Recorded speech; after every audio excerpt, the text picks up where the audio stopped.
Olá, meu nome é Devin, eu sou estudante do PIBID e a nossa aula de hoje será sobre industrialização no Brasil e no estado de Goiás. De 1500 a 1808, não havia ainda nenhum tipo de industrialização nessa época. A economia brasileira também era primária. De 1808 a 1930, surgiram as primeiras atividades industriais com protecionismo econômico, que era um conjunto de ações governamentais que protegia a economia do país. Em 1844, a Lei Alves Branco, que foi uma tarifa criada durante o Império Brasileiro com a finalidade de aumentar o imposto dos produtos importados e reduzir os produtos nacionais. Assim, as empresas elas começariam a crescer. Porém, os ingleses eles não gostaram disso e criaram a Lei Silva-Ferraz, que reduzia os impostos também dos importados. Em 1942 a 1947, teve a implantação da Companhia Siderúrgica Nacional, que é uma mineradora que foi viabilizada na Segunda Guerra Mundial e situa-se no Rio de Janeiro. Em 1953, criação da Petrobras, que foi criada para a exploração do petróleo no Brasil. Na década de 50, Juscelino Kubitschek ele tinha o objetivo de modernizar a indústria nacional por meio de diferentes ações políticas. Em 1990, elevação do PIB, que calcula a demanda de bens e serviços, e no século XXI, crescimento e desenvolvimento industrial. O local ideal para a instalação de uma indústria. São observados diversos fatores para a criação e implantação de uma indústria. Dentre os principais estão: capital. O capital ele é um recurso financeiro. Com ele, compra produtos, máquinas, paga funcionários, expande a empresa, exporta para outros estados, produz maiores e melhores edificações e garante uma boa produção. Sem o capital, a empresa não gira. Mão de obra. Bom, a mão de obra são aqueles trabalhadores. Ela pode ser uma mão de obra barata ou qualificada. A mão de obra barata são aqueles trabalhadores que vendem a sua força em troca de um salário. Já a mão de obra qualificada são aqueles trabalhadores com qualificação profissional, ou seja, eles usam tecnologias e estudam para atuar naquela área. A matéria-prima, ela pode ser animal, vegetal e mineral. Exemplos de matéria-prima animal são o couro, lã, leite. Vegetal são frutas, verduras, sementes, cereais. A mineral pode ser bauxita, um ferro, um alumínio e entre outros. Meio de transporte. O meio de transporte ele pode ser aéreo, marítimo ou terrestre. Esses meios de transporte são importantes para que essas empresas elas possam exportar os seus produtos. Caso essa logística de transporte ela não seja boa, o frete vai aumentar, o consumidor não vai querer pagar um preço muito alto e as empresas elas precisam se preocupar com essa localização para que, no final das contas, não seja um frete alto e o consumidor consiga pagar. Agora nós vamos falar um pouquinho sobre energia. A empresa ela deve observar qual é a fonte energética que está disponível. No passado, era preciso ficar próximo às fontes de carvão.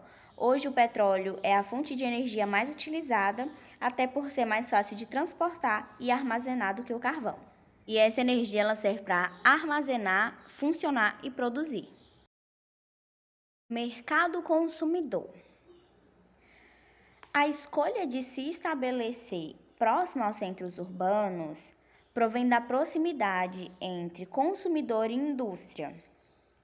Desse modo, as fábricas elas vão diminuir gastos com o transporte, que foi citado anteriormente, e é um fator importante para a indústria dos produtos perecíveis, que vão ter mais tempo para guardar os produtos e distribuir também mais rápido, para que nem o produtor e nem o consumidor tenha prejuízo. Bom, agora vamos falar sobre incentivos fiscais. Incentivo fiscal é quando o governo concede isenções de impostos às indústrias para que elas se instalem em seu território. Ciclo do produto. As etapas são introdução, onde ele é introduzido ao mercado. A segunda etapa é o crescimento, onde o produto começa a ganhar aderência e aumenta o seu volume. A terceira é a maturidade, onde o número de venda alcança estabilidade. E por fim temos o declínio, que é a fase final do ciclo de vida do produto. É importante saber a fase onde o produto se encontra para tirar o máximo de proveito de cada uma delas. A industrialização no estado de Goiás. As razões principais que motivaram a sociedade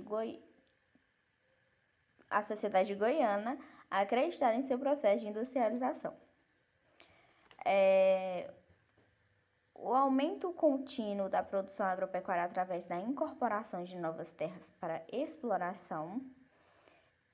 O aumento da produção agropecuária em destaque a pecuária.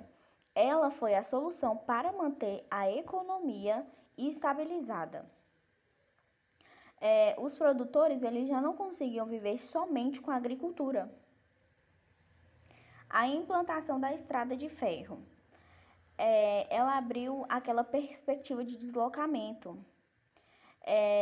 A estrada de ferro foi uma rodovia do governo federal, com aproximadamente 400 quilômetros de extensão e 30 estações, que ela era ligada na cidade de Araguari, em Minas Gerais, e Goiânia, em Goiás. A mineração. Bom, a mineração ela teve a sua descoberta, né?